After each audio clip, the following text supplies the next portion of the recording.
నా యేసయ్యా నీవు నాలోనే ఉన్నావయ్యా నాకు దిగులేల నా మెస్సయ్యా నాకు భయమేలా నాకు దిగులేలా నాకు చింతేలా నాకు భీతేలా నాకు భయమేలా నాకు దిగులేలా నాకు చింతేలా నాకు భీతియేలా నీవు నా తోడు ఉన్నావయ్యా నాకు భయమేలా నా యేసయ్యా నీవు నాలోనే ఉన్నావయ్యా నాకు దిగులేలా నా మెస్సయ్యా కష్టములో నష్టములో నా తోడు ఉన్నావు వేదనలో ఆవేదనలో నా చెంత ఉన్నావు కష్టములో నష్టములో నా తోడు ఉన్నావు వేదనలో ఆవేదనలో నా చెంత ఉన్నావు అడిగిన వారికి ఇచ్చేవాడవు అడిగిన వారికి ఇచ్చేవాడవు వెదకిన వారికి దొరికేవాడవు తట్టిన వారికి తలుపులు తెరిచే దేవుడవు దేవా దేవా నీకే స్తోత్రం దేవా దేవా నీకే స్తోత్రం దేవా దేవా నీకే స్తోత్రం దేవా దేవా నీకే స్తోత్రం నీవు నా తోడు ఉన్నావయ్యా నాకు భయమేలా నా యేసయ్యా నీవు నాలోనే ఉన్నావయ్యా నాకు దిగులేలా నా మెస్సయ్యా వ్యాధులలో బాధలలో ఊరటనిచ్చావు రక్షణలో సంరక్షకుడై ధైర్యము పంచావు వ్యాధులలో బాధలలో ఊరటనిచ్చావు రక్షణలో సంరక్షకుడై ధైర్యము పంచావు నేనే సత్యం అన్న దేవా నేనే మార్గం అన్న దేవా నేనే సత్యం అన్న దేవా నేనే మార్గం అన్న దేవా నేనే జీవము అని పలికిన దేవా నేనే జీవము అని పలికిన దేవా దేవా దేవా నీకే స్తోత్రం దేవా దేవా నీకే స్తోత్రం దేవా దేవా నీకే స్తోత్రం దేవా దేవా నీకే స్తోత్రం నీవు నా తోడు ఉన్నావయ్యా నాకు భయమేలా నా యేసయ్యా నీవు నాలోనే ఉన్నావయ్యా నాకు దిగులేలా నా మెస్సయ్యా నాకు భయమేలా నాకు దిగులేలా నాకు చింతేలా నాకు భీతేలా నాకు భయమేలా నాకు దిగులేలా నాకు చింతేలా నాకు భీతియేలా నీవు నా తోడు ఉన్నావయ్యా నాకు భయమేలా నా యేసయ్యా నీవు నాలోనే ఉన్నావయ్యా నాకు దిగులేలా నా మెస్సయ్యా వందనాలండి వందనాలు. చక్కటి పాట, చక్కగా అర్థ సహితమైన పాట పాడి ప్రభువును స్తుతించిన డాక్టర్ స్రవంతికి ఎస్తరి ప్రేయర్ వారి తరపున వందనాలు తెలియజేస్తున్నాను. వందనాలు. వందనాలమ్మా. నిజమే, ఆయన మనకు తోడుండగా మనకు ఏ భయం ఉండదు, ఏ దిగులు ఉండదు, ఏ చింత ఉండదు. నిజమే, మన కష్టాల్లో నష్టాల్లో, మన వేదనలో ఉన్నా ఆవేదనలో ఉన్నా, ఎవరికి ఎలాంటి సమయంలో అడిగినా కూడా ఇచ్చే దేవుడై ఉన్నాడు. మనకి వెతికితే మనకి దొరికే దేవుడై ఉంటున్నాడు. వ్యాధుల్లో ఉన్న బాధల్లో ఉన్న ఊరటనిచ్చే దేవుడు. నిజమే, ఎంతో చక్కటి పాట మనము జ్ఞాపకం చేసుకున్నందుకే ప్రభువుకి ఎంతగానో స్తుతులు చెల్లిస్తుంటున్నాను. ఇప్పుడు మన మధ్యలో ఉన్న మార్గరెట్ అక్క గారు మనకు వాక్య సందేశాన్ని అందిస్తారు. ఇంతవరకు పాట పాడిన వాళ్ళ మమ్మీ గారే మార్గరెట్ అక్క మనకి చక్కటి వాక్య సందేశాన్ని అందించవలసిందిగా కోరుతున్నాను. వందనాలు అక్క. వందనాలమ్మా, వందనాలు. వందనాలు అక్క. తల్లికి యేసుక్రీస్తు నామంలో వందనాలు చెల్లిస్తున్నాము. ఈరోజు వాక్య ధ్యానము లేవియా కాండము 3వ అధ్యాయము 1 నుంచి 17 వచనాలు.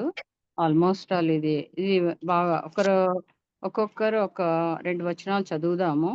అయితే తర్వాత ప్రశ్నలు ఉంటాయి కాబట్టి జాగ్రత్తగా చదువుదాము. లేవియా కాండము 3వ అధ్యాయము 1 నుంచి 17 ఆ అధ్యాయం అంతా ఆల్మోస్ట్ ఆల్ అంతా రిపీట్ అయింది, సేమ్ అన్నమాట. కాకపోతే ఒకసారి చదివితే బాగుంటుంది. ఒక్కొక్క 2 వచనాలు స్టార్ట్ చేస్తారా? అతడు అర్పించినది సమాధాన బలి అయిన ఎడల అతడు గోవులలోనిది తీసుకొని వచ్చిన ఎడల అది మగదే కాని ఆడదే కాని యెహోవా సన్నిధికి నిర్దోషమైన దానిని తీసుకొని రావలను. తాను అర్పించు దాని తల మీద తన చెయ్యి ఉంచి ప్రత్యక్షపు గుడారము యొక్క ద్వారమున దానిని వధింపవలను. యాజకులకు అహరోను కుమారులు బలిపీఠము చుట్టూ దాని రక్తమును ప్రోక్షింపవలను. అతడు ఆ సమాధాన బలి పశువు యొక్క అంతముల లోపలి క్రొవ్వును, అంతముల మీది క్రొవ్వునంతటిని, 2 మూత్ర గ్రంథులను, వాటి మీదను డొక్కల మీదను ఉన్న క్రొవ్వును, కాలేజం మీదను మూత్ర గ్రంథుల మీదనున్న వపను యెహోవాకు హోమముగా అర్పింపవలెను. అహరోను కుమారులు బలిపీఠం మీద అనగా అగ్ని మీద కట్టెలపైనున్న దహన బలి ద్రవ్యం పైన దానిని దహింపవలెను. అది యెహోవాకు ఇంపైన సువాసన గల హోమము.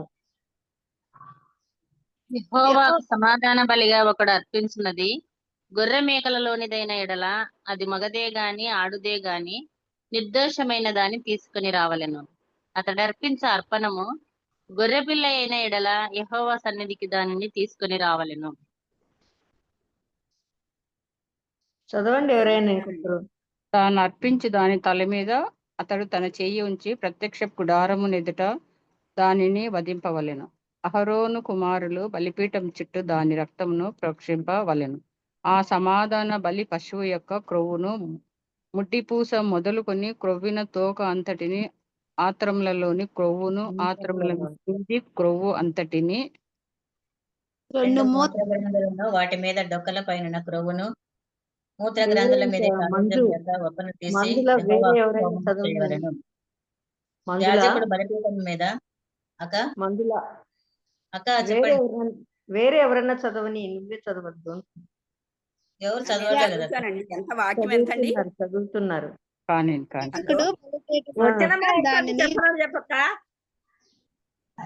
నేను చదువుతున్నాను, ఒక్క నిమిషం. యాజకుడు బలిపీఠము మీద దానిని దహింపవలెను. అది యెహోవాకు హోమరూపమైన ఆహారము. అతడు అర్పించినది మేక అయిన యెహోవా సన్నిధికి దానిని తీసుకొని రావలెను. తాను దాని తల మీద చెయ్యి ఉంచి ప్రత్యక్షపు గుడారము ఎదుట దానిని వధింపవలెను. అహరోను కుమారులు బలిపీఠము చుట్టూ దాని రక్తమును ప్రోక్షింపవలెను. 14వ వచనం. వేరే వాళ్ళు చదవండి. చదువుతున్నానండి. దాని రక్తము దాని ప్రాణమునకు ఆధారము. దాని రక్తము దాని ప్రాణమునకు ఆధారము. కాబట్టి మీరు ఏ దేహ రక్తమును చదువుతున్నారు? వేరే చదువుతున్నానండి. కూడా అధ్యాయము 14 వచనమండి.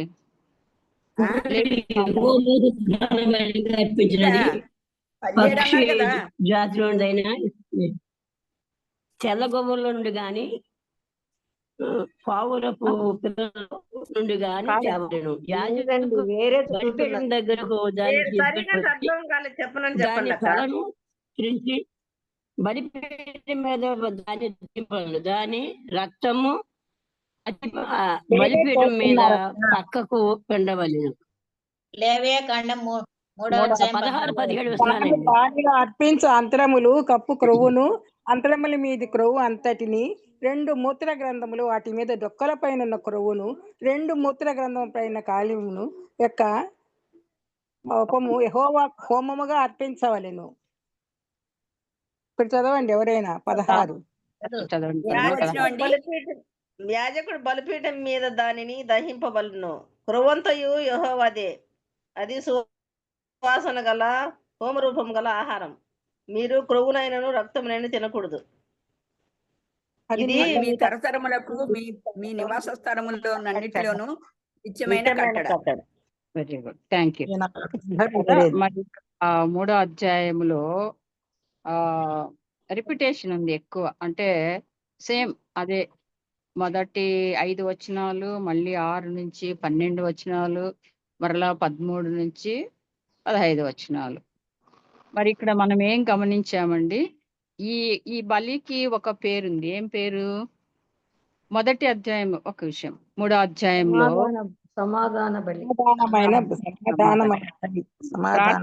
చిన్న ప్రార్థన చేసుకుందాం, తర్వాత ప్రశ్నలు అడుగుతున్నాం. దయాళమైన మా గొప్ప తండ్రి, మా నాయన, పరిశుద్ధుడైన దేవ, నిఘనమైన గంభీరమైన నామానికి స్తోత్రాలు, వందనాలు చెల్లిస్తున్నాం. సూర్యోదయం మొదలుకొని సూర్యాస్తం వరకు స్తుతింపబడుచున్న మా దేవ, నీకు స్తోత్రం. మరి ఒక సాయంకాల సమయమున స్త్రీలమైన మేము మీ పాదసన్నిధిలో చేరి దేవా, మేము స్తుతించి ఆరాధించి గణపరచడానికి మీరు చూపిన కృపంతటి కొరకే వందనాలు. ఉదయం నుంచి మా ప్రార్థనలన్నీ ఆలకించిన దేవా, నీకు స్తోత్రం. సాయంకాల సమయంలో స్త్రీలము ప్రభా వాక్య ధ్యానంలో ఉంటుండగా మీరు మాతో మాట్లాడండి. మీరు మాకు ఏమైనారో, ఏం చేశారో వాటిని జ్ఞాపకం చేసుకోవడానికి మీరు ఇచ్చిన కృప కొరకై మీకు వందనాలు చెల్లిస్తున్నాం. మీ సన్నిధి మాతో ఉంచండి, మీరు మాతో మాట్లాడండి. మాకు అవసరమైన వర్తమానము ద్వారా మీరే మాతో మాట్లాడే దేవుడైనందుకే మీకు వందనాలు చెల్లిస్తున్నాం.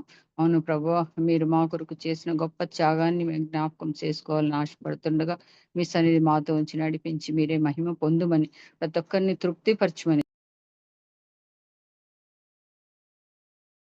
వాయిస్ రాలేదు, ఎట్లా ఉన్నారు?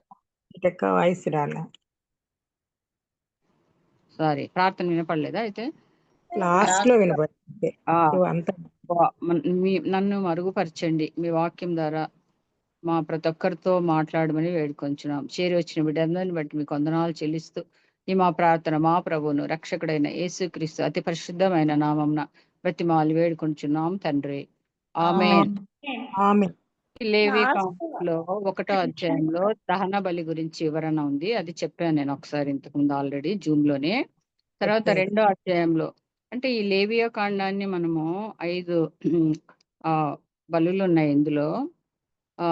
మొదటి దహన బలి, రెండవదేమో నైవేద్యము, మూడవది సమాధానార్థ బలి లేదా సమాధాన బలి, 4వది పాప పరిహారార్థ బలి, 5వది అపరాధ పరిహారార్థ బలి. నేను ఆల్రెడీ దహన బలి మొదటి అధ్యాయము, 2వ అధ్యాయంలో నైవేద్యం గురించి జూమ్ లోనే చెప్పడం జరిగింది. అందుకనే నేను 3వ అధ్యాయం కంటిన్యూ చేస్తున్నాను. మరి ఎంతమంది విన్నారో ఏమైనా గుర్తుందో లేదు తెలియదు కానీ, బట్ ఎనీహౌ ఈ రోజు 3వ అధ్యాయము. ఈ యొక్క 3వ అధ్యాయంలో మనము ఈ బలికి ఏం పేరు ఉందండి? ఇక్కడ మనకు కనిపిస్తుంది. ఏం బలి? సమాధానం బలి అంటున్నాం కదా. మరి ఇంకా ఈ 1వ వచనంలోనే ఏమేమి అర్పించారు? 1వ వచనంలో గోవులలో లోనిదన్నాడు, 6వ వచనంలో మేకలలోనిదన్నాడు, 7వ వచనంలో గొర్రె పిల్ల అన్నాడు కదా. ఈ 3 గురించి 3 కనిపిస్తున్నాయి మనకి. ఇంకా 1వ అధ్యాయములో చివరిలో ఏం కనిపిస్తుంది చూడండి, ఒక మాట చూడండి, గమనించండి.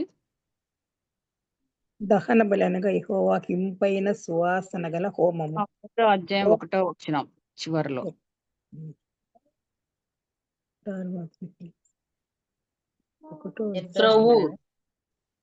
క్రొవ్వు కాదు కానీ నిర్దోషమైన దానిని రావాలి, నిర్దోషమైనది. అదే 7వ వచనం మొదట్లో కూడా కనిపిస్తుంది, 6వ వచనం చివరిలో కూడా కనిపిస్తుంది. 3వ అధ్యాయం 1వ వచనం చివరిలో నిర్దోషమైన దానిని తీసుకొని రావాలని అంటాడు. 6వ అధ్యాయం చివరిలో కూడా నిర్దోషమైన దానిని తీసుకొని రావాలను అంటాడు కదా. ఇక్కడ మనకు అర్థమవుతా ఉంది. సమాధాన బలి లేదా సమాధానార్థమైన బలి అని కూడా మనము చెప్పుకోవచ్చు. ఈ లేవియ కాండాన్ని ఎవరు రాశారండి? మోషే. కాండాలు మొత్తం మోషేనే రాశాడు. మరి ఒక పదం ఎక్కువ అనిపిస్తుంది. 27 అధ్యాయాలు ఉన్నాయి, ఇందులో ఒక పదం ఎక్కువ అనిపిస్తుంది. క్రొవ్వు. ఏమది? ఇక్కడ ఈ అధ్యాయంలో మొత్తం టోటల్ గా 27 అధ్యాయాల్లో 3వ అధ్యాయంలో బలి, నైవేద్యం. మొత్తం 27 అధ్యాయాల్లో మనకు ఒక పదం చాలా ఎక్కువగా అనిపిస్తుంది. అసలు లేవి కాండం అంటేనే ఏంటి? బలి. బలి బలి బలి బలి బలి కదా, బలి బలి 300 టైమ్స్ ఉందంట బలి అనే పదం. అనే పదం. బలి తర్వాత ఇంకో పదం కూడా ఎక్కువగా కనిపిస్తుంది. దహించవలెను. 130 టైమ్స్ కనిపిస్తుంది అది. దహించవలెను. అపరిశుద్ధం, అపవిత్రం అనే పదం కూడా కనిపిస్తుంది. అపవిత్రము, పరిశుద్ధత, బలి ఈ మూడు ఎక్కువ కనిపిస్తాయి మనకి లేవియ కాండంలో. బలి అనేది, అపవిత్రం అనేది, అశుద్ధం, అపవిత్రము లేదా అశుద్ధము అని కూడా అనొచ్చు, పరిశుద్ధత అనేది కనిపిస్తుంది. ఈ పుస్తకంలో ఎక్కువగా మనకి అంటే డైరెక్ట్ గా లిటరల్ గా మనం మీనింగ్ తీసుకోకూడదు, కానీ ఎలా రాయబడినాయండి ప్రకటన గ్రంథం కానీ ఈ పుస్తకం కానీ ఏం కనిపిస్తాయి ఎక్కువ మనకి ఇక్కడ?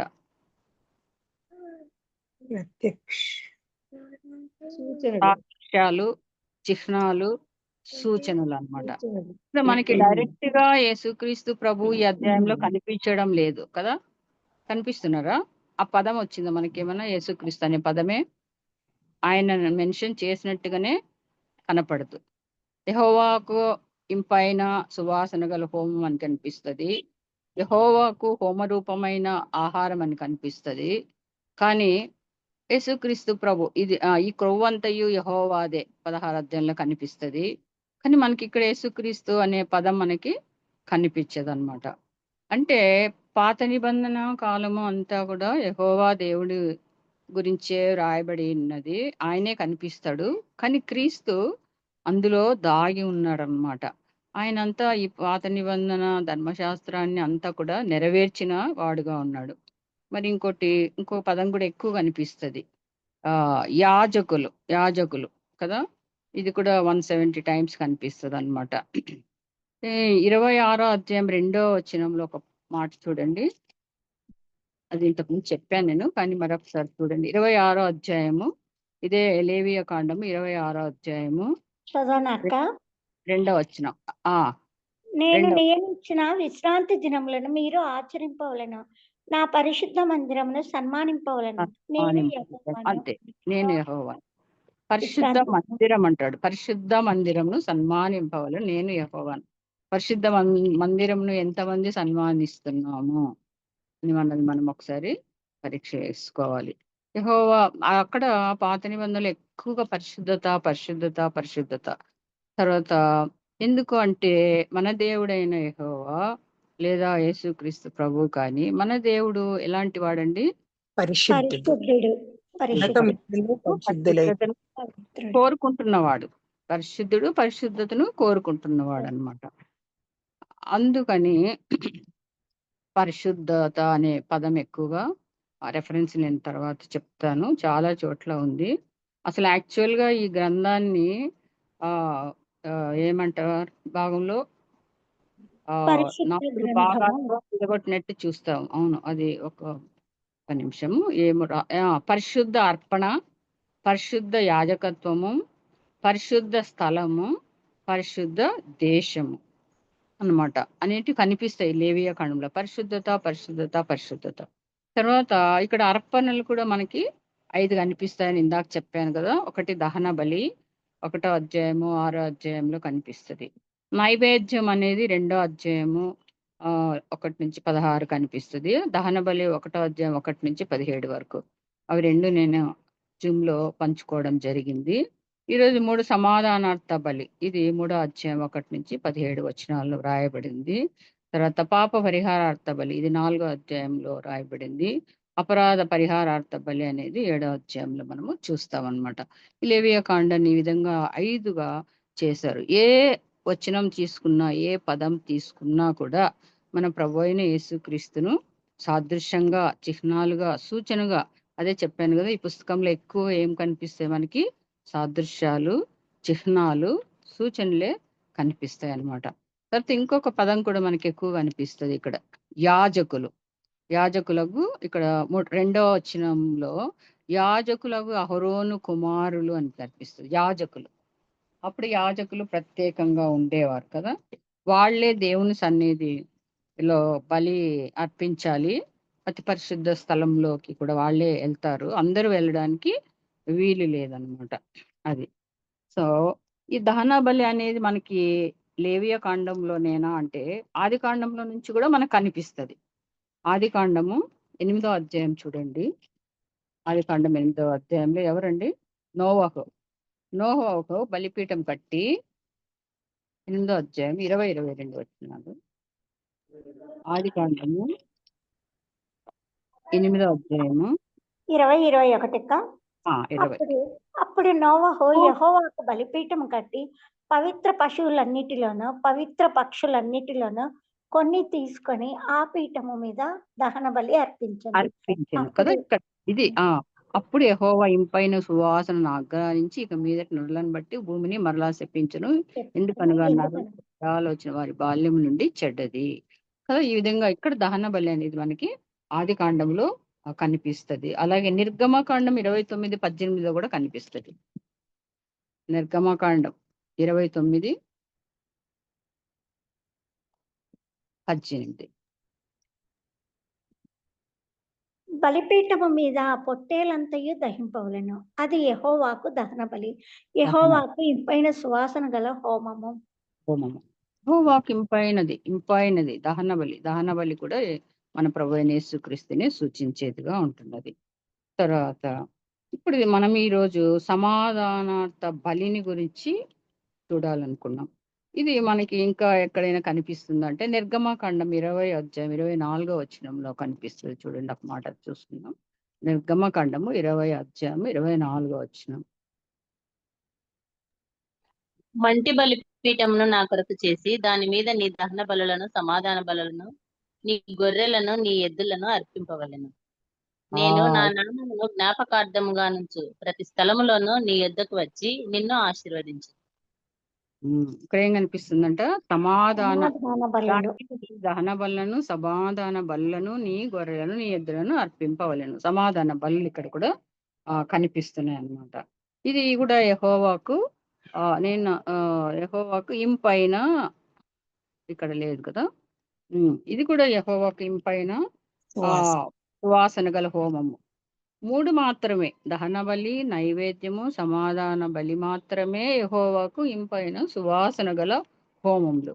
మిగిలిన 2 అంటే పాప పరిహారార్థ బలి, అపరాధ పరిహారార్థ బలి గురించి ఇంపైన సువాసన అనే మాట మనకు కనిపించదు. ఎందుకు అని మనం చూస్తే ఇక్కడ ఈ 2 ఏంటంటే, ఈ రెండింట్లో పాపాలు పూర్తిగా, ఈ 5 కూడా మరి పాపాన్ని పూర్తిగా తీసివేయవు, కానీ ఒక వ్యక్తిని మరి దేవుని సన్నిధికి యోగ్యుడుగాను నిర్దోషిగాను నిలబెట్టవు. కానీ ఒక్క అర్పణే, హెబ్రీ పత్రిక 10:14లో ఒక్క అర్పణ చేత ఆయన పరిశుద్ధ పరచబడిన వాడు వారిని సదాకాలమునకు సంపూర్ణంగా చేసి ఉన్నాడు. ఆ అర్పణ ఎవరండి? మన ప్రభువైన యేసుక్రీస్తు. హెబ్రీ 10:14 ఉంటది కదా, ఒక్క అర్పణే.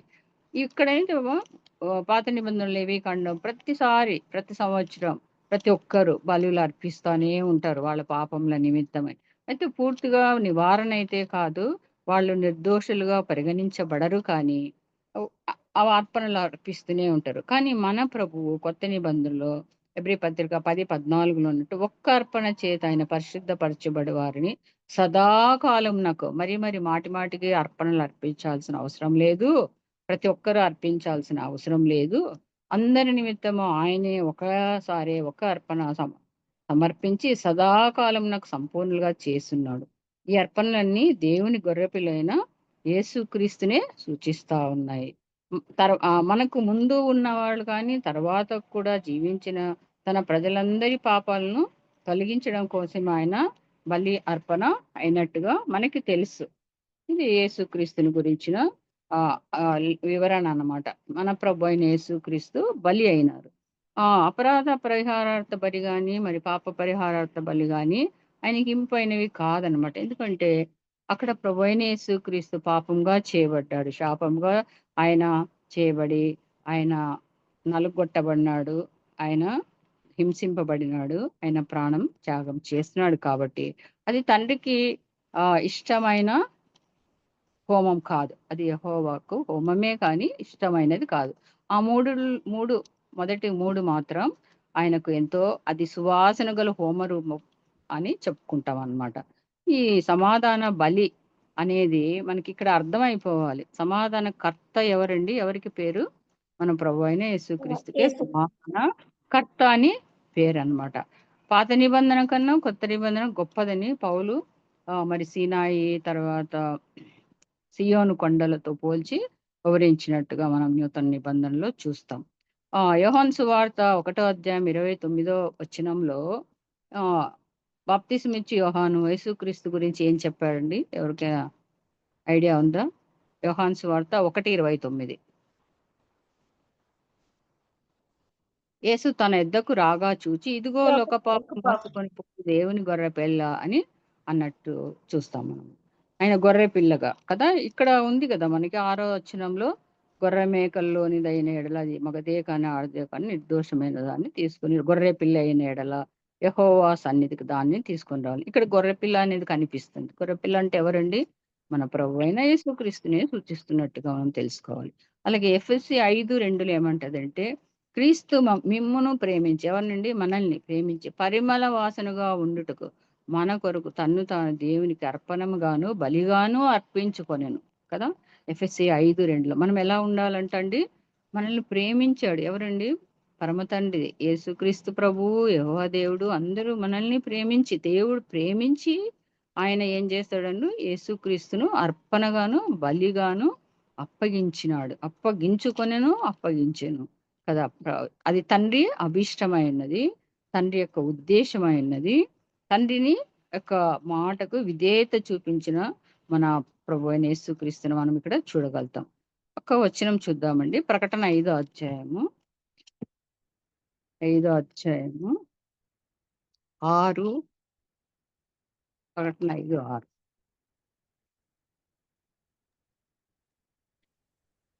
మరియు సింహాసనమునకును ఆ 4 జీవులకును పెద్దలకును మధ్యన వధింపబడినట్లుండిన గొర్రె పిల్ల నిలిచియుండుట చూచితిని. ఆ గొర్రె పిల్లకు 7 కొమ్ములు. అవన్నీ అవసరం లేదు. గొర్రె పిల్లను చూచితిని. ఎక్కడున్నారంట ఆయన? 6వ సింహాసనమునకు 4 జీవులకును పెద్దలకును మధ్యన వధింపబడినట్లున్న గొర్రె పిల్ల నిలిచి ఉండట. ఎవరండి గొర్రె పిల్ల? ప్రభు అయిన యేసుక్రీస్తు ప్రభువే. 8వ అధ్యాయంలో కూడా కనిపిస్తాడు చూడండి. 8వ వచనంలో కూడా చివరిలో ఆ గొర్రె పిల్ల ఎదుట సాగిల పడిరి ఈ పాతలు పరిశుద్ధుల ప్రార్థనలు. గొర్రె పిల్ల ఎదుట సాగిల పడిరి. ఆ గొర్రె పిల్ల ఎవరండి? మన ప్రభు అయిన యేసుక్రీస్తు. 12వ వచనంలో కూడా కనిపిస్తుంది చూడు. వారు వధింపబడిన గొర్రె పిల్ల శక్తియు ఐశ్వర్యమును జ్ఞానమును బలమును ఘనతయు మహిమయు స్తోత్రమును పొందనర్హుడని గొప్ప స్వరముతో చెప్పుచుండిరి. ప్రకటనలో కూడా గొర్రెపిల్ల, వధింపబడిన గొర్రెపిల్ల ఎవరండి? మన ప్రభు అయిన యేసుక్రీస్తు. పాత నిబంధన కాలం నుంచి ప్రకటన గ్రంథం వరకు గొర్రెపిల్ల అంటే ఎవరండి? మన ప్రభు అయిన యేసుక్రీస్తుకు సాదృశ్యంగా కనిపిస్తున్నట్టుగా మనం ఇక్కడ చూస్తున్నాం అన్నమాట. తను తానే సమర్పించుకున్న బలి అయినారు. ఒక్కటే అర్పణ, దహన బలి. ఆయన చూపిన క్రీస్తు, దేవుని పట్ల క్రీస్తుకున్న లేదా చూపిన సంపూర్ణ విధేయతను మనం ఇక్కడ చూడొచ్చు అన్నమాట. అలాగా యోహాను సువార్త 6వ అధ్యాయం 38వ వచనంలో చూద్దాము. యోహాను సువార్త 6వ అధ్యాయం. ఇక్కడ యేసుక్రీస్తు ప్రభుని గురించి చాలా విషయాలు రాయబడి ఉన్నాయి యోహాను సువార్తలో. ఆయన యోహాను ప్రభువుని ఏ విధంగా, యోహాను సువార్త 6వ అధ్యాయము 38వ వచనం. నా ఇష్టము నెరవేర్చుకున్నట్టుకు నేను రాలేదు, నన్ను పంపిన వాని చిత్తం నెరవేర్చుటకే పరలోకం నుండి దిగి వచ్చి. యోహాను సువార్త అట్లే పెట్టుకోండి. చాలా రెఫరెన్సెస్ ఉన్నాయి ఇక్కడ మనం చూడటానికి ప్రభువుని గురించి. ఆయన 6వ అధ్యాయం కదా, 6వ అధ్యాయము 38వ వచనం చదివారు. నా ఇష్టం నెరవేర్చుకుంటకు నేను రాలేదు. ఎవరు చెప్తున్నారండి ఇది? ప్రభువైన యేసుక్రీస్తు చెప్తున్నారు. నన్ను పంపిన వాని చిత్తం నెరవేర్చుటకే పరలోకం నుండి దిగి వచ్చి నెరవేర్చుటకండి, తండ్రి చిత్తం నెరవేర్చుటకే వచ్చాడు. తండ్రి అభిష్టం ఏంటంటే మనకు తెలుసు కదా, ఆదాము అవ్వలు పాపం చేసి తండ్రికి దూరం అయిపోయినారు, సహవాసాన్ని కోల్పోయినారు. ఆయనకు మనిషికి ఆయనకి మధ్య చాలా గ్యాప్, అంటే సహవాసం లేకుండా ఒక గ్యాప్ వచ్చింది. దాని కొరకు తండ్రి కుమారుని నా ఇష్టం నెరవేర్చుకుంటకు నేను రాలేదు, నన్ను పంపిన వాని చిత్తం నెరవేర్చుటకే ఆ పరలోకం నుండి దిగి వచ్చింది. పరలోకంలో తండ్రి చేతి వైపున కూర్చునున్న యేసుక్రీస్తు ప్రభు భూలోకానికి రావాల్సి వచ్చింది. ఎవరి ఇష్ట ప్రకారం అండి? తండ్రి చిత్తము ప్రకారం. ఆయనకు ఈ లోకంలో అంతా అదే చూడండి. అదే యోహాను సువార్త 10వ అధ్యాయంలో కూడా ఈ విషయమే చెప్తాడు. 10వ అధ్యాయము 11వ వచనంలో 10-11 నేను గొర్రెలకు మంచి కాపరిని, మంచి కాపరి గొర్రెల కొరకు తన ప్రాణము పెట్టును. 10 యోహాను సువార్త 10-11 గొర్రెలు మంచి కాపరి, గొర్రెల కొరకు తన ప్రాణం పెట్టును. ప్రాణం పెట్టడానికే మన ప్రభు అయిన యేసుక్రీస్తు వచ్చినట్టుగా చూస్తున్నాం. 17వ వచనము, దాన్ని మరలా తీసుకొనున్నట్లు నా ప్రాణము పెట్టుచున్నాను, ఇందువలననే నా తండ్రి నన్ను ప్రేమించుచున్నాడు. తండ్రి చాలా ప్రేమిస్తున్నాడు కుమారుని. ఎందుకు? ఆయన చిత్తం నెరవేర్చినాడు. ఈయన ప్రాణం ఎవరు తీయలేదండి. యేసుక్రీస్తు ప్రాణం అనుకుంటారు కానీ ప్రాణం తీశారు, చంపారని. కానీ ఏమంటాడు ఇక్కడ? నేను దాన్ని మరలా తీసుకున్నట్లు నా ప్రాణం పెట్టుచున్నాను, ఇందువల్లనే నా తండ్రి నన్ను ఎవడును నా ప్రాణం తీసుకొనడు, నా అంతటా నేనే దాన్ని పెట్టుచున్నాను. 18వ వచనం, నా అంతటా నేనే దాన్ని పెట్టుచున్నాను, దాన్ని పెట్టుటకు నాకు అధికారం కలదు, దాన్ని తిరిగి తీసుకుంటకు నాకు అధికారం కలదు. నా తండ్రి వలన ఈ ఆజ్ఞ పొందితేనని. తండ్రి చిత్తాన్ని నెరవేర్చడానికి, తండ్రి మాట జవదాటకుండా ఆయన ఇష్టానికి. 17 చదివాం కదా, 10లో 17 18లో ఇది ఉందన్నమాట. అలాగే హెబ్రీయులకు రాసిన పత్రిక 10వ అధ్యాయం 5-7 వచనంలో కూడా దేవుని చిత్తం నెరవేర్చుటకే నేను ఈ లోకానికి, వీలైతే చదవండి హెబ్రీయులు రాసిన పత్రిక 10వ అధ్యాయం 5-7 వచనాలు. అక్కడ కూడా ఇదే మాటే ఉంటది. అంటే తండ్రి చిత్తం కాబట్టి ఆయన ఈ లోకమందు ప్రవేశించినప్పుడు ఇలాగ చెప్పుచున్నాడు, బలియు అర్పణయు నీవు కోరలేదు కానీ నాకొక శరీరమును అమర్చితివి, పూర్ణ హోమములను పాప పరిహారార్థ బలులను నీకు ఇష్టమైనవి కావు. అప్పుడు నేను గ్రంథపు చుట్టలో నన్ను గూర్చి వ్రాయబడిన ప్రకారము, దేవా నీ చిత్తం నెరవేర్చుటకు ఇదిగో నేను వచ్చి ఉన్నానంటిని. పనులు, పూర్ణ హోమములు, ఇవన్నీ పాప పరిహారార్థ బలులు నీవు కోరలేదు, అవి నీకు ఇష్టమైనవి కావు కదా. ఇక్కడ మనం చూసుకున్నట్టు పాప పరిహారార్థ బలి గాని, దహన బలి గాని, అర్పణ గాని, మరి హోమములు గాని ఇవన్నీ అవసరం లేదు, కానీ కోరలేదు, కానీ అతనికి ఇష్టమైనవి కావు. కానీ ఏమంటున్నాడు? ఆయన నీ చిత్తం నెరవేర్చుటకు ఇదిగో నేను వచ్చి ఉన్నానని చెప్పుచున్నాడు. ఇవన్నీ ధర్మశాస్త్రం చొప్పున అర్పింపబడుచున్నవి. ఇవన్నీ ఎక్కడ? పాత నిబంధనలో ధర్మశాస్త్రం ప్రకారము అర్పించబడుతున్నవి, కానీ కొత్త నిబంధనలో ఈ అర్పణలన్నీ ఏమి లేవన్నమాట. ఒక్క అర్పణే యేసుక్రీస్తు అర్పింపబడినాడు. మనం అర్పించవలసిన పని లేదు. మరి తండ్రికి మనకు మధ్య ఉన్న గ్యాప్, సహవాసాన్ని కోల్పోయినాం, కానీ ఆ సహవాసాన్ని మరలా సమకూర్చడానికే ఈయన ఈ యొక్క సమాధాన బలి అయిన ఎడల, ఆయన సమాధాన బలి అయినాడు. ఎవరు? మన ప్రభు అయిన యేసుక్రీస్తు సమాధాన బలి అయినట్టుగా మనం చూస్తున్నాం. మరి సమాధాన పరిచినాము. కొన్ని అంటారు కదా, కొన్ని దేశాల మధ్యలో యుద్ధం కానీ ఏదైనా మంచి సమాధానం లేని పరిస్థితిలో టాక్స్ ఉంటాయన్నమాట. అంతేగాని అయితే ఇక్కడ మన ప్రభు ఉట్టి మాటలు కాదు, కానీ తన ప్రాణాన్ని, తన రక్తాన్ని మన కోసం దారి పోసినట్టుగా మనము చూస్తున్నాం. 3వ అధ్యాయం 1వ వచనంలో చూడండి, గోవులలోనిది అంటున్నాడు.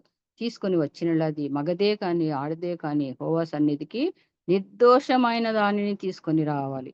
ఈ బలి ఏం బలి అన్నామండి? సమాధాన బలి అన్నాం. ఈ ధర్మశాస్త్రం ప్రకారమైన ఈ బలులు, దహన బలి కానీ, నైవేద్యం కానీ, సమాధాన బలి కానీ, పాప పరిహారార్థ బలి కానీ, అపరాధ పరిహారార్థ బలి కానీ, ఇవన్నీ ఏం అవసరం లేదు నాకు. మీకు ఇష్టమైనవి కాదు.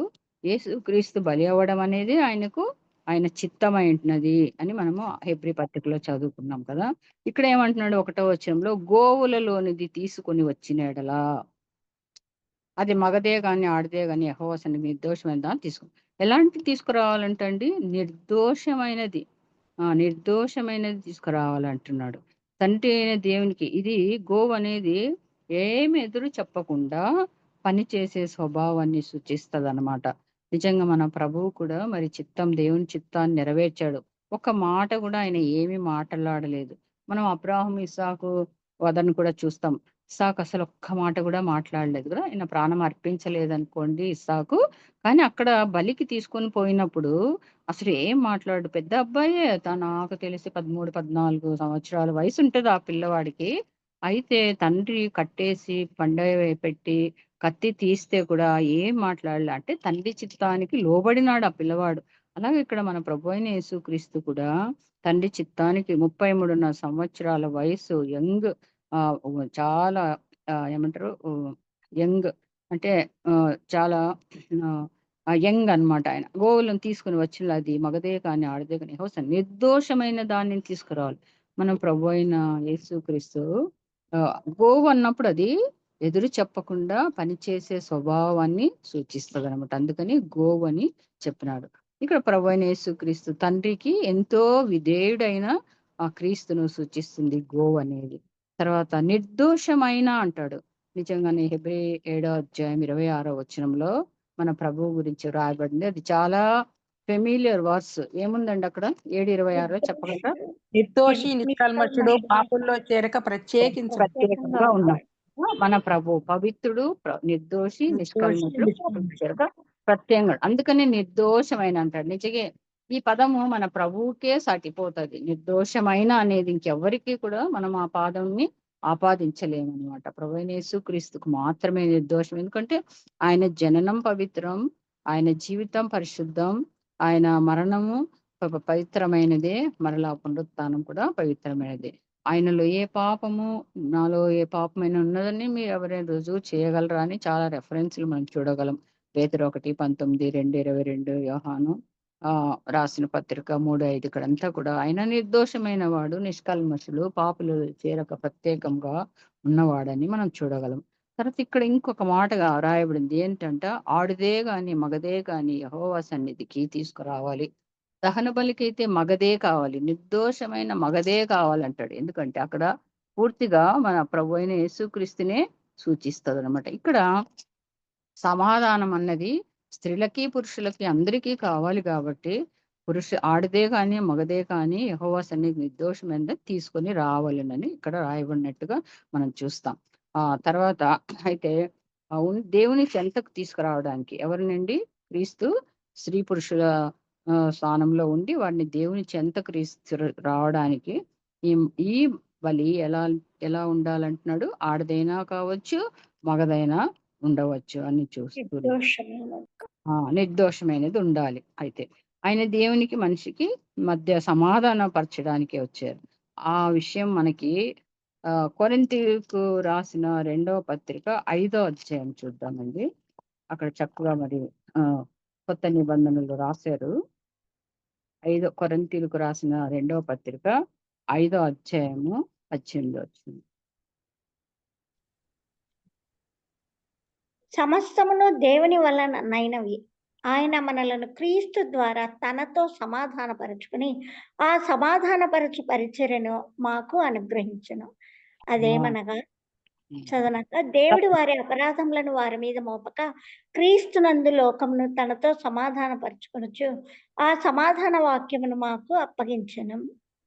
కావున అదే సమస్తమును దేవుని ఆయన మనల్ని క్రీస్తు ద్వారా తనతో సమాధానపరచుకొని, ఎవరి ద్వారా అండి?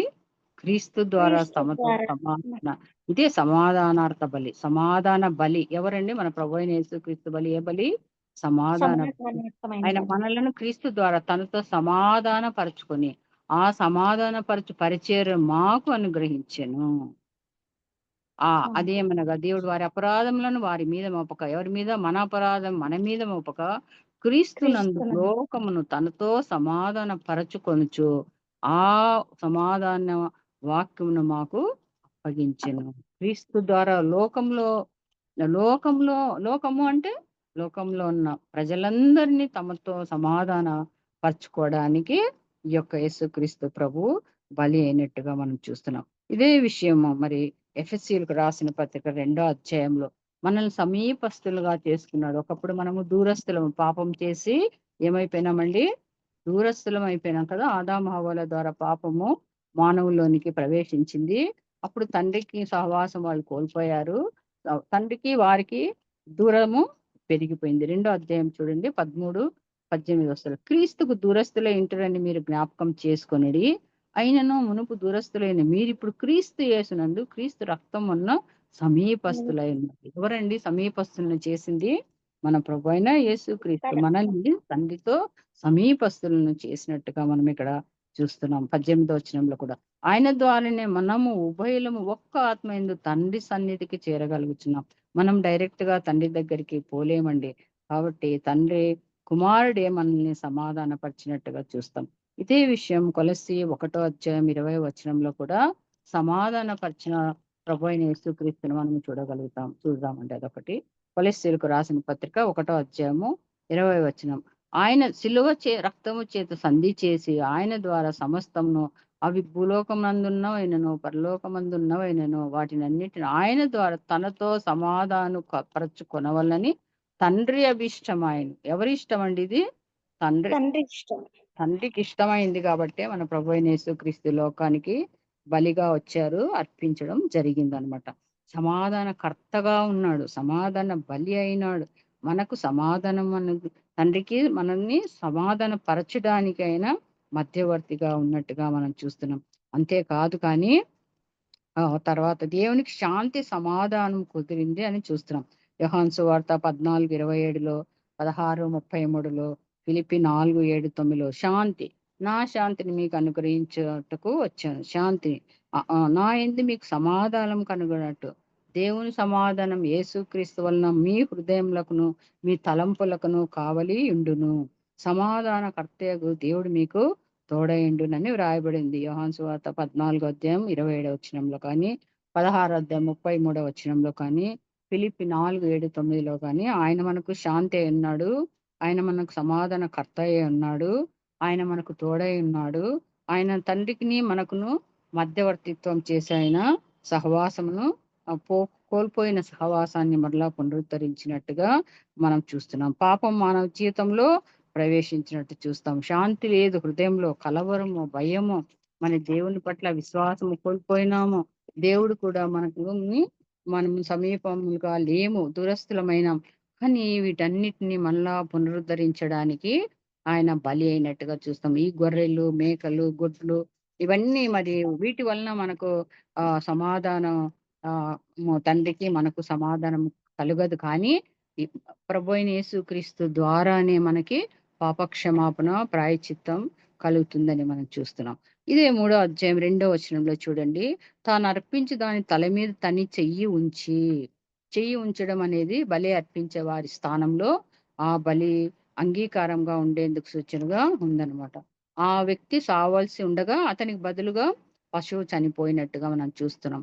అలాగే ఇక్కడ కూడా మనం చూసినట్టయితే క్రీస్తు మనకు బదులుగా చనిపోయినట్టుగా చూస్తాం. 2వ కొరింథీ 5:14లో, గలతీ 2:20లో ఆయన కాబట్టి మన కొరకు ఆయన చనిపోయినట్టుగా ఈ వచనాల్లో మనం చూస్తున్నాం. మన కొరకు ఆయన బలియాగమైనాడు, ఆయన్ను స్వీకరించాడు. క్రీస్తు మన కోసం పాపంగాను శాపంగాను అయినట్టుగా మనము చూస్తున్నాం. 2వ కొరింథీ 5వ అధ్యాయం 21వ వచనంలో మరి గలతీ 3:13 ప్రకారం క్రీస్తు మన కోసం శాపమై ధర్మశాస్త్రం యొక్క శాపం నుంచి మనల్ని విమోచించినట్టుగా మనము చూస్తున్నాం అన్నమాట. అలాగే అందుకే చేయి పెట్టినట్లయితే మన బదులు ఆయన మరణించడాన్ని సూచిస్తా ఉంది. మనం ఏమైతే అర్పించాలనుకున్నామో దాని మీద చెయ్యి ఉంచుతారన్నమాట. అది గోవు కావచ్చు, గొర్రె కావచ్చు, మేక కావచ్చు, దాని తల మీద చేయి ఉంచుతారనమాట. మీద చెయ్యి ఉంచి, అంటే అర్పించే వానికి బదులుగా ఈ పశువును అర్పిస్తున్నారని. అలాగా మన ప్రభువు కూడా మన బదులుగా ఆయన చనిపోయినట్టుగా ఈ యొక్క తల మీద చేయి ఉంచడం అనేది సూచిస్తా ఉంది. తర్వాత ఇక్కడ చూసినట్లయితే 2వ వచనంలో చివరిలో యాజకులకు అహరోను కుమారులు బలిపీఠం చుట్టూ ఏం చేస్తారంటండి, దాని రక్తంను ప్రోక్షింపవలను. అది ఆ యొక్క గోవు కానీ మేక కానీ గొర్రె కానీ బలి అర్పించిన తర్వాత వచ్చిన రక్తం అంటే ప్రాణమే అని ఇక్కడ ఏం చేస్తున్నారండి, అదంతా ప్రత్యక్ష గుడారం యొక్క ద్వారం దాన్ని వధింపవలను, దాని రక్తమును బలిపీఠం చుట్టూ ప్రోక్షించవలను. ఎవరు? యాజకులు. అప్పుడు యాజకులు అహరోను వంశస్థులు, లేవి వంశస్థులు వీళ్ళే అన్నమాట. కానీ ఇప్పుడైతే మన కొరకు ఆయన ప్రాణం అర్పించిన తర్వాత మనమే ప్రజలు మనమే యాజకులముగా పరిగణించబడుతున్నాం. మనం డైరెక్ట్ గా తండ్రి సన్నిధికి వెళ్ళగలుగుతున్నాం. యేసుక్రీస్తు ద్వారా. ప్రార్థన ఎవరితో ద్వారా చేస్తున్నామండి? యేసుక్రీస్తు ద్వారానే మనం చేస్తున్నాం. ఆయన ప్రాణం త్యాగం చేయడం ద్వారా మనకు తండ్రికి మధ్య సమాధానం ఏర్పడడం ద్వారానే మనకు ప్రభుకి సంబంధం ఏర్పడింది, అవరోధం తొలగిపోయింది. మనం డైరెక్ట్ గా ఆయన్ని అప్రోచ్ అవ్వగలుగుతున్నాం అన్నమాట. కానీ ఇక్కడైతే యాజకులు మాత్రమే బలిపీఠం చుట్టూ దాని రక్తంను ప్రోక్షింపవలను అని చూస్తున్నాం. సమాధాన పశువులు. తర్వాత బలిపీఠం మీద అగ్ని మీద కట్టెల 5వ వచనం చూడండి. బలిపీఠం మీద అనగా అగ్ని మీద కట్టెలున్న బలి ద్రవ్యం పైన దాన్ని దహింపను, అది యెహోవాకు ఇంపైన సువాసన గల హోమము అంటున్నాడు. ఇది ఇంపైన సువాసన గల హోమం అంటున్నాడు. నేను ఇందాకే చెప్పాను కదా, పాపముల కోసమే బలి. మరి అయితే అపరాధ పరిహారార్థ బలి గాని పాప పరిహారార్థ బలి గాని క్రీస్తుకు ఈ 2 ఏమంటారు ఇంపైన సువాసన గల హోమములు కాదు. ఎందుకంటే ఆయన మన పాపములను తొలగించడానికి ప్రభువైన యేసుక్రీస్తు పాపముగాను అపరాధము శాపము మరి అన్ని భరించినాడు. కాబట్టి ఇది దేవునికి ఇష్టమైనది కాదనమాట. దేవుని ప్రజలను మరి అది కాబట్టి అవి 3 మాత్రమే, ఈ 3 మాత్రమే ఇంపైన సువాసన గల హోమం. తర్వాత మనం చూసినట్లయితే గొర్రెపిల్ల 6వ వచనంలో చూడండి. యెహోవాకు సమాధాన బలిగా ఒకడు అర్పించ గొర్రె మేకల్లో అది మగదే కానీ ఆడదే కానీ నిర్దోషం. ఇక్కడ కూడా నిర్దోషమైనదే ఉండాలి, ఆడదైనా కావచ్చు మగదైనా కావచ్చు అంటున్నాడు. దాన్ని తీసుకున్న ఇదే సేమ్ ఫస్ట్ దాని ఎట్లా ఉందో మళ్ళీ ఈ పేరాలో కూడా అదే రిపీట్ అవుతా ఉన్నాడంట. దాన్ని తల మీదనే చేయి ఉంచి ప్రత్యక్ష అహరోను కుమారులు బలిపీఠం చుట్టూ రక్తమును ప్రోక్షించాలంటాడు.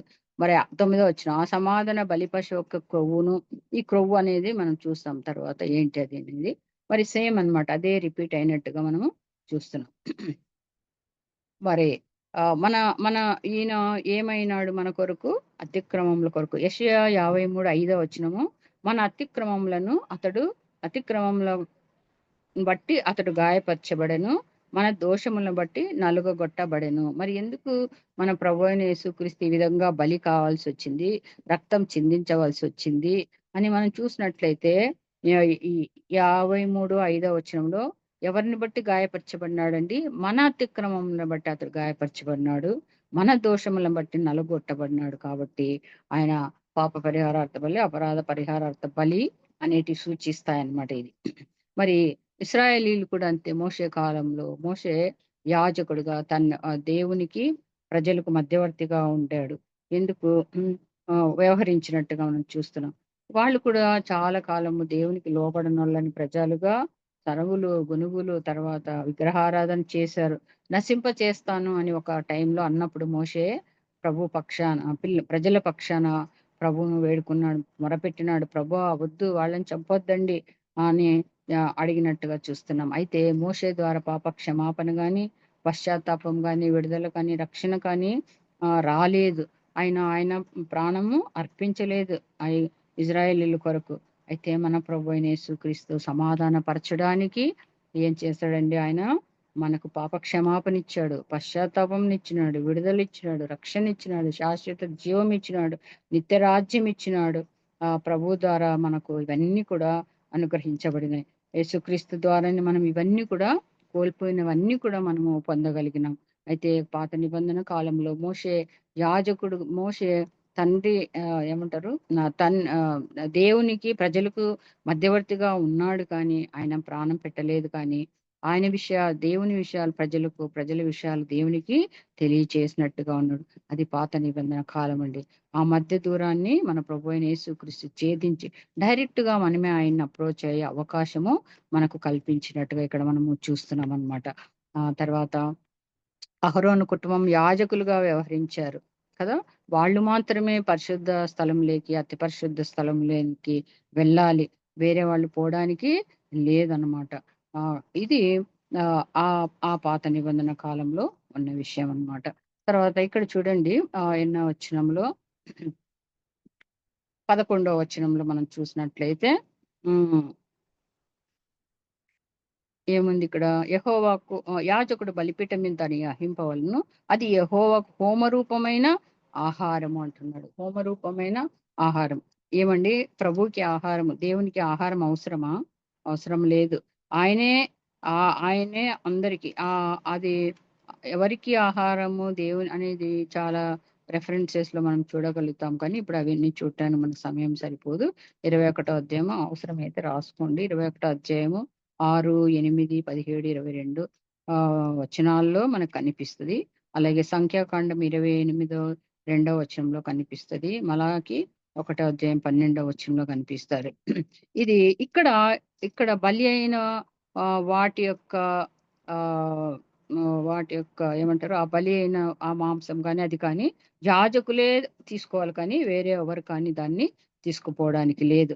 బలిపీఠం మీద పెట్టి పూర్తిగా దహనం చేయాలి. దహన బలి అయితే, ఇంకా వేరే బలిలు అయితే, ఈ యొక్క సమాధాన బలి అయితే కొంత అతడు అర్పించింది, కొంత ఆయన యాజకుడు తీసుకొని పోవడానికి వీలు. ఇక్కడెక్కడో ఉంది మనకి, హోంగా అర్పించవలను, యాజకుడు బలిపీఠం మీద వాడు దహింపవలను, కొవ్వైన తరతరంలో. ఓకే, ఆ విధంగా ఉంటది అనమాట. ఆహారం అనే పదం మనకి కనిపిస్తుంది ఇక్కడ కదా. అది యెహోవాకు హోమరూపమైన ఆహారం. అది అర్పించిన మేక అయిన యెహోవా సన్నిధికి దాన్ని తీసుకుని రావాలని. ఇక్కడ కూడా తల మీద చెయ్యి ఉంచి అంటున్నాడు. ఇక్కడ చెయ్యి తల మీద ఉంచడం మొదటి పేరాలో చూస్తాం, 1 నుంచి 5 వచనాల్లో. మరి 6 నుంచి 10 వచనాల్లో కూడా గొర్రె పిల్ల మేక తీసుకున్నారు, దాని తల మీద కూడా చేతులు ఉంచినట్టు చూస్తాం. మళ్ళీ ఇక్కడ 13వ వచనంలో కూడా తల మీద చేయి ఉంచింది పదం చూస్తాం. అన్ని కూడా ఆల్మోస్ట్ అంతా అదే రిపిటేషన్ అన్నమాట. మనకి ఎక్కడి వరకు, దాదాపుగా 15వ వచనం వరకు, 1 నుంచి ఫస్ట్ పేరా సెకండ్ పేరాలో కూడా అదే విషయాలు మనము చూడగలుగుతాం అన్నమాట. ఆహారం అంటున్నాడు. మరి ఆయనకు ఆహారము ఏమి అని మనం చూసినట్లయితే సహవాసం కలిగి ఉండడం కూడా ఆయనకు ఆహారమే అంటున్నాడు. ఆయనతో సమాధానం కలిగి ఉండడం, ఆయనతో సహవాసం చేయడం అనేదే తండ్రికి ఆహారమై అంటున్నాడు. ఇద్దరికి క్రీస్తులోనే తృప్తి. క్రీస్తే ఇద్దరికి ఆహారం. మనిషికి కానీ దేవుడికి కానీ క్రీస్తులోనే తృప్తి. క్రీస్తే ఇద్దరికి ఆహారమై ఉన్నాడు అంటున్నాడు. క్రీస్తు నెరవేర్చిన దాన్ని బట్టి దేవుడు మనిషిని కలుసుకొని సహవాసం చేస్తున్నారు. మనం దీన్ని చూసినట్లయితే బల్ల ఆరాధన కార్యక్రమం కదా, ప్రభు బల్ల కార్యక్రమంలో మనము కలిగి ఉంటాం అన్నమాట. అవన్నీ విషయాలు కూడా చాలా ఉన్నాయి. మత్తయి సువార్త 26:26లో, కొరింథీయులు రాసిన పత్రిక 10:16లో ఇవన్నీ ఆహారమై ఉంటున్నారు కదా. అది ఏమంటారు, ప్రభురాత్రి భోజనం అంటారు. ప్రభురాత్రి భోజనం అంటారు. అంటే అది భోజనం అంటే భోజనం కాదండి, ఆధ్యాత్మికమైన ఆహారం అన్నమాట. ఆధ్యాత్మికమైన ఆహారం అని మనం చెప్పుకోవచ్చు. రొట్టెలో మరి రసంలో పాలు పొందటం ఆయన శరీరము రక్తం అన్నమాట. దానిలో పాలు పుచ్చుకున్నప్పుడు మనం క్రీస్తుతో సహవాసం కలిగి ఉంటాం. అలాగనే తండ్రితో కూడా మనం సహవాసం కలిగిన వారంగా ఉంటాం అన్నమాట. ఇది ఆహారం అని మనం, హోమరూపమైన ఆహారం అది యెహోవాకు హోమరూపమైన ఆహారం. ఎవరికండి? యెహోవాకు. మనం ఆచరించే ప్రభు రాత్రి భోజన సంస్కారం అనేది యెహోవాకు హోమరూపమైన ఆహారం అన్నమాట. అది ఆహారం అంటే ఆహారం కాదు, కానీ హోమరూపమైన ఆహారం అన్నమాట. అది మనం ఖచ్చితంగా చెప్పాడు కదా, అది మీరు ఖచ్చితంగా ఆచరించాలి. అప్పుడే మనం మనము యేసుక్రీస్తుతో సహవాసం కలిగి ఉంటాము. అలాగనే తండ్రితో కూడా మనం సహవాసము కలిగి ఉంటాం అన్నమాట. అదే మరి తర్వాత 16, 17 వచనాల్లో చూసినట్లయితే ఏమంటాడు, యాజకుడు బలిపీఠం మీద వాటిని దహింపవలను, క్రొవ్వంతయు యెహోవాదే. అది సువాసన గల హోమరూపమైన ఆహారం.